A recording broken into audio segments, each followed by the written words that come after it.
जीव हमारी जाति है, मानव धर्म हमारा। हिंदू मुस्लिम सिख ईसाई धर्म नहीं कोई न्यारा।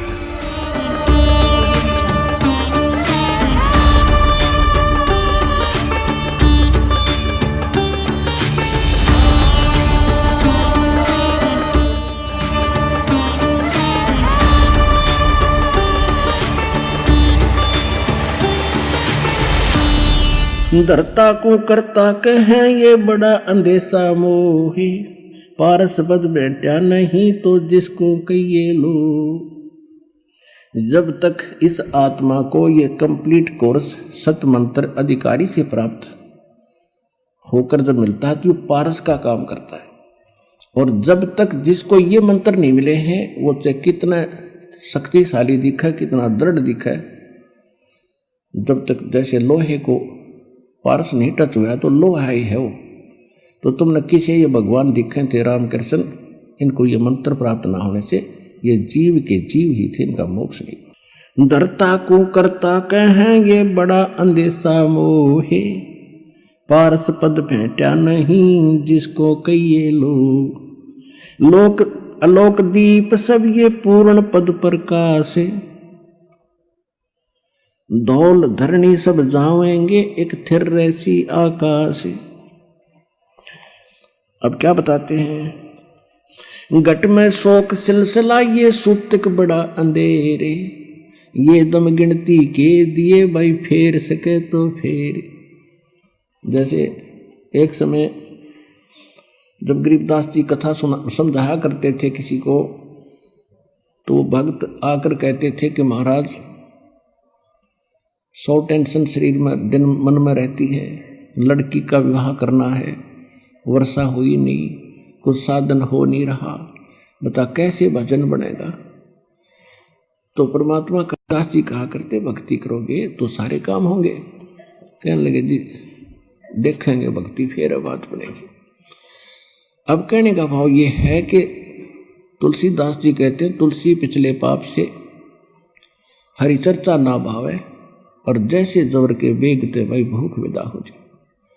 किसी व्यक्ति को बुखार हो गया, वो मलेरिया, तो उसको रोटी जो प्रतिदिन खाया करता था, स्वादिष्ट भोजन भी कड़वा लगा, जीभ पर नहीं रखा जाता।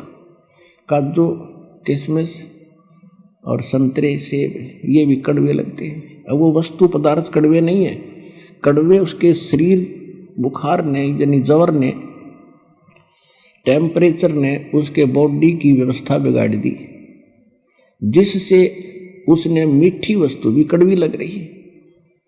इसी प्रकार जिन प्राणियों के ऊपर पाप कर्म का घना दबाव होता है, ये राम नाम के मनुखा दाख और सेब संतरे, यह तो घनी अच्छी चीज है, लेकिन उसको अच्छी नहीं लग रही, कतई स्वादिष्ट नहीं लगती, रुचि नहीं बनती। रागनी सुन लेगा, गाने सुन लेगा, कि तो नाच देख लेगा, कूदा उछल कर लेगा, राम नाम की कह देने फिर देखूंगा। तो उसका कारण यह है कि उसके पाप कर्मों ने इतना डिस्टर्ब कर रखा है उसकी आत्मा को कि उसको अच्छा ही नहीं लगता। ऐसी कड़वी लगती है परमात्मा की वाणी जैसे उस रोगी को लगती है। उसका ट्रीटमेंट क्या है, कुनीन खानी पड़ेगी, कड़वी कड़वी फांकी मारनी पड़ेगी, ना चाहते हुए भी खानी पड़ेगी। और जब छुटकारा न मौत है तो वो रोगी फिर नाच दी खाता है कुनीन, और फिर स्वस्थ हो जाता जब देखा उसकी दशा। ऐसी भूख लगती है उसको कि सूखी रोटी हो ना, सब्जी ना हो घर पर, घर वाले के सब्जी बन जाए 10 मिनट डट जाए ना, सूखी दे दे। अब लगी भूख जबकि, और जब सब कुछ स्वादिष्ट बना कर दे रहे थे वो भी नहीं सुहा रहा था। तो इस प्रकार कहते हैं कि जिस व्यक्ति को परमात्मा समझाने की, गरीबदास जी समझाने की चेष्टा किया करते थे, तो वो यूं कहा करता जी बहुत काम है, फलाना काम है, ये करना है, वो करना है। अब कैसे कोई टेंशन हो जाती है, मंत्र भी ले लेते थे, भजन नहीं कर पाते थे, ये बहाने बनाते थे। अब जैसे एक समय एक दरोगा जी SHO पुराने समय में घोड़ी पर बैठकर किसी दूसरे गांव में जा रहा था किसी कामवश।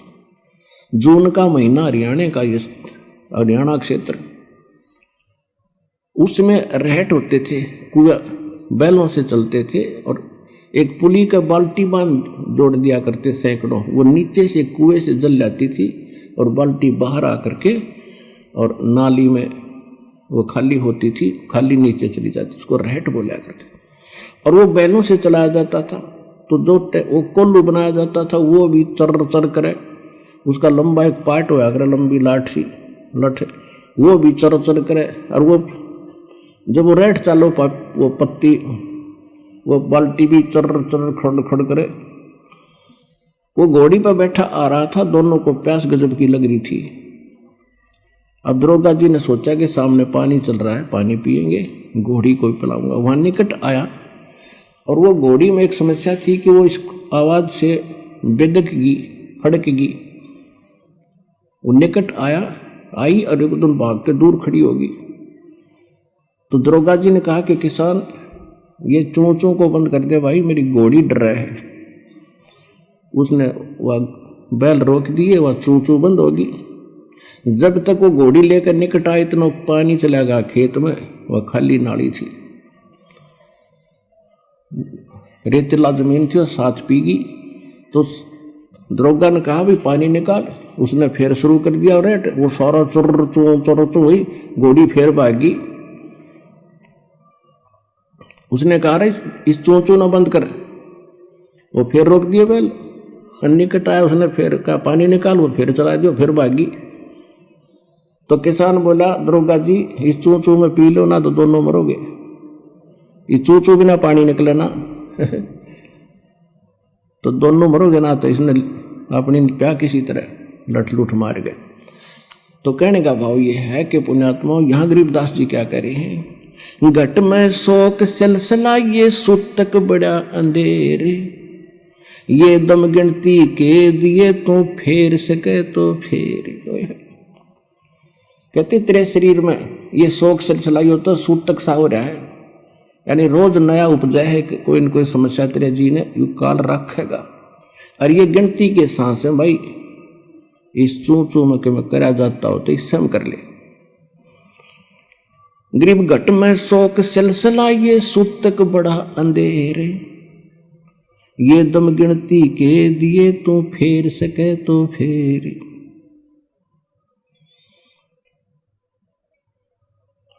अब क्या बताते हैं, तोड़ पिंजरा ले गई ये मंजारी मुस्काले,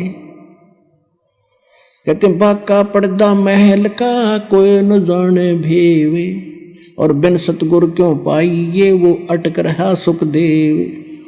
तोड़ पिंजरा ले गई ये मंजारी मुस्काले, कृष्ण कन्हैया पर चली वो बाली झिमर की बाले। ओए होए, अब क्या समझा रहे हैं कि जैसे भाई ये काल ऐसा जालिम है, जैसे चूहे को बिल्ली पकड़ ले जाती है अचानक, और वो भी मस्त होता है अपने परिवार में, और कहती इस काल ने तुम्हारे भगवान के ऊपर कृष्ण कन्हैया पर चली वो बाली झिमर की भाल।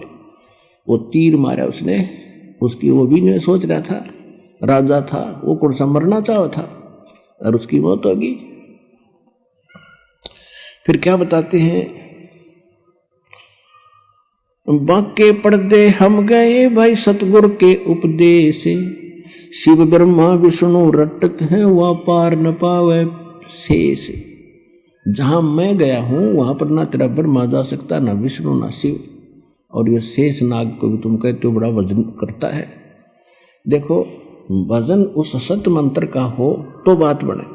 अब जैसे बबूल का बीज बो दिया किक्कर का, और बो दिया आम का, जान के किसी ने मिसगाइड कर दिया, बोला जिसने ना देखा था आम कि ये आम का बीज है, इसको बो, और सेवा की विधि सारी से सही बता दी। ऐसे रक्षा करना, जल डालते रहना, ये अंकुर होगा फिर बड़ा होगा, फल लगेंगे। अब जैसे ही सतनाम और सारनाम इस कंप्लीट कोर्स के अतिरिक्त जितने भी भगत श्रद्धालु जिस संतों पंथों में हैं, वो सभी मोक्ष और भगवान प्राप्ति के लिए प्रयत्नशील हैं और उनसे दीक्षा ले रखिए, तो सभी ने वो मोक्ष मार्ग का मंत्र दे बबूला लगेंगे। तो कहने का भाव ये है कि जहां सत मंत्र नहीं है वो बबूल बीज के और आम की आशा में अपना जीवन नाश करे, और वो आम का बीज सतलोक आश्रम बरवाला, जिला हिसार के अंदर।